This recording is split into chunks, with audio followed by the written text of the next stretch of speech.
Hey everybody, it's me, Bobby. I just got back from the grocery store, and what a fiasco. I mean, they need to post some rules inside grocery stores that people need to follow. Like, you don't leave your basket in the middle of the aisle and go 6 aisles down to go look for something and impede everybody's ability to go down the aisle because of your stupid basket's in the way. And talking about impeding progress in the aisle, what about these people that bring like their whole entire extended family to go grocery shopping? What's that all about? I mean, the mom's there, the dad's there, they got 8 kids. One of their kids already has kids, and one of them is in a stroller. And they bring grandma and grandpa along, and you got like this big congregation of 20 people that are like blocking the whole aisle.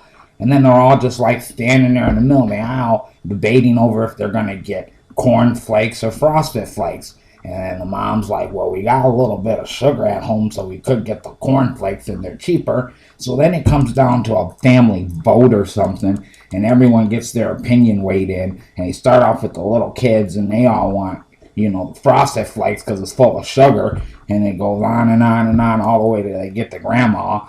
Grandma's got Alzheimer's disease, so she doesn't even know what they're talking about. So they got to go over the whole situation again with her for her to decide on what cereal. And she doesn't even have any teeth, so she's not going to be eating cereal anyway. So I don't know what they're asking her for. It's just crazy, you know. And there's a rule that I have personally when I go grocery shopping.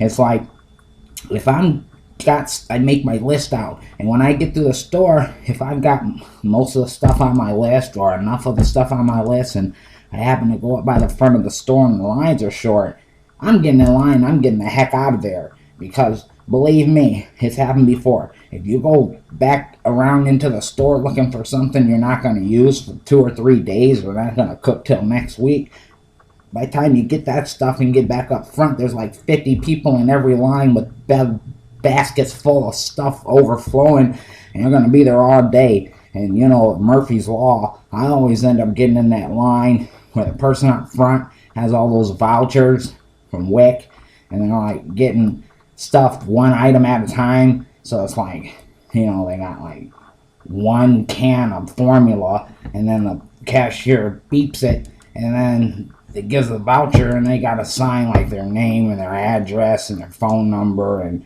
how long they've been on the wiki and how many kids they got and how many kids they plan on having and their social security number and all their friends and like 10 references or something. It takes like 5 minutes to fill out the one form. And then the cashier's got to run that form through the cash register and put all these numbers and stuff, and they're circling and dotting stuff. And then they got a gallon of milk. Okay, so we got to go through the whole process again for a gallon of milk with one voucher. And then next they got their cereal. Okay, and they got like a box of Twix or whatever it's called, and some other box of dusty, decrepit, nasty cereal no one's going to eat anyways, and that's the only way they get to sell it is by making them buy it with their vouchers. So that just really gets on my nerves. And if it's not one of those people, it's one of the old people. And old people are always slow at everything they do. And they get up there, and I don't get it.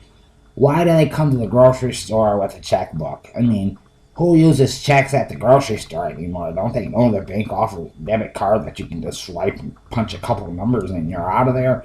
No, they've got to bring their old checkbook with the flowers on it and their designs and all that, and then it takes them forever to like write out the check. They either got some type of mental problem or they got physical problems, Parkinson's, and they're all shaking and they can't fill out the check and it's all jiggity jaggedy and you can't read it. And then they go to pull the check out of the book and they're shaking so much they rip the check in half and they got to start all over again. And here we go now with all this. And then top of all, when they finally get the check read and they give it to the cashier, and the cashier's like, can I see some ID? Old people always put their ID like in the most inconvenient place and is like tucked away, hidden somewhere, like they want someone to take their ID or something. They gotta dig through their wallet, and it's always like jammed down, stuck like with crazy glue in some spot.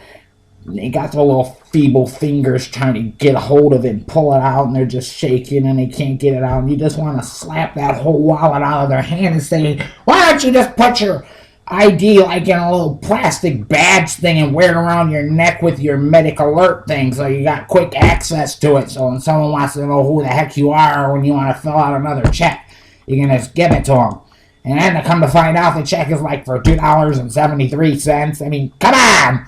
Here, just take the cash and get out of here. Get out the way. We've got stuff to do. Those two groups of people, those people with the vouchers and the old people that write checks, I think they should only be allowed to go in the grocery store at certain times, and they should have their own designated line that only they can use. Maybe like 3 o'clock in the morning or something, between 3 or 4, because old people don't have anything to do anyways, and they're usually up at that time in the morning.